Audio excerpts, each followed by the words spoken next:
যেহেতু বুধবার, আজকে কিন্তু আমাদের বাড়িতে অনেক কাজ। সকালবেলা দেখো ভালো করে উঠানটা ভালো করে গোবর ছোঁয়াটা দিয়ে নিচ্ছে, কারণ আজকে আমার বুধবারটা না বাড়িতে প্রচুর কাজ থাকে। কিন্তু কি বলতো, যত কাজগুলো করতে হয়, এই যে গোবর ছড়া দেওয়া, ঘর মোছা, উঠান লেপা, কিন্তু আমার কিন্তু লেপার কিন্তু সময় হয়নি সকাল থেকে, কারণ বাড়িতে কিন্তু অনেক কাজের চাপ। তাই জন্য দেখো লেপার সময় হয়নি, তাই জন্য দেখো গোবর ছড়াটা দিয়ে নিচ্ছি। আর আজকে যেহেতু বুধবার, আমাদের ঠাকুরের ঘট পাল্টানো, তো তাই জন্য দেখো সকালবেলা উঠে অনেক কাজ করতে হয়। আর কাজ করতে কিন্তু আমার ভালোই লাগে। তারপরে দেখো তোমাদের সাথে সাথে কাজগুলো শেয়ার করি, আমার কিন্তু ভালো লাগে কাজগুলো শেয়ার করতে। তাই জন্য সাথে আমি সকাল থেকে রাত পর্যন্ত কি কাজ করি না করি সবই তোমাদের সাথে শেয়ার করি।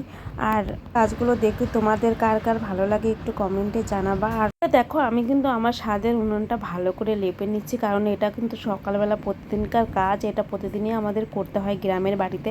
আমাদের ছোট্ট সংসার, ছোট্ট পরিবার, ছোট্ট সংসার আর ছোট্ট বাড়িঘর, তাই জন্য ছোট রান্নাঘর, সব কিছু ছোটো ছোটো। তাও তোমাদের লেপাপোছা করে দেখো ঠিকঠাক রাখার চেষ্টা করি। আর আমাদের এই ছোট্ট রান্নাঘরে আমি কী কাজ করি না করি সবই তোমাদের সাথে শেয়ার করি। তারপরে দেখো আমি কিন্তু চান করে চলে এসেছি রান্না করার জন্য। আর আজকে আমাদের বাড়িতে রান্না হবে ডাল আর একটা সবজির তরকারি, কারণ আজকে আমাদের বাড়িতে যেহেতু নিরামিষ চলছে, তাই জন্য আজকে মাছ টাছ কিছুই হবে না। আর আমি কিন্তু রান্না করতে বসে গেছি চান ঠান করে। আর সকালবেলায় অনেক দিন পরে ডাল আমাদের বাড়িতে হলো, আমাদের বাড়িতে ডাল সেরকম হয়ই না। তারপরে দেখো আমি কিন্তু সকালবেলা ঘর মোছার সময় পাইনি, তাই জন্য দেখো আমি কিন্তু এখন টান টান করে রান্না করে দুপুরবেলা ঘর মুছতে চলে এসেছি।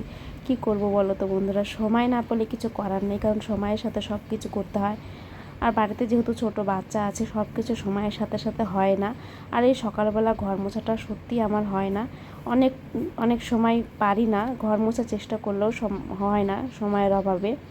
যেহেতু রান্না থাকে, হাজব্যান্ড কাজে চলে যায়, অনেক ঝামেলা থাকে, তাই জন্য সকালবেলা ঘর মোছাটাও করতে পারি না। তাই আমার ব্লগটা কেমন লাগে একটু তোমরা একটু কমেন্টে জানাবা।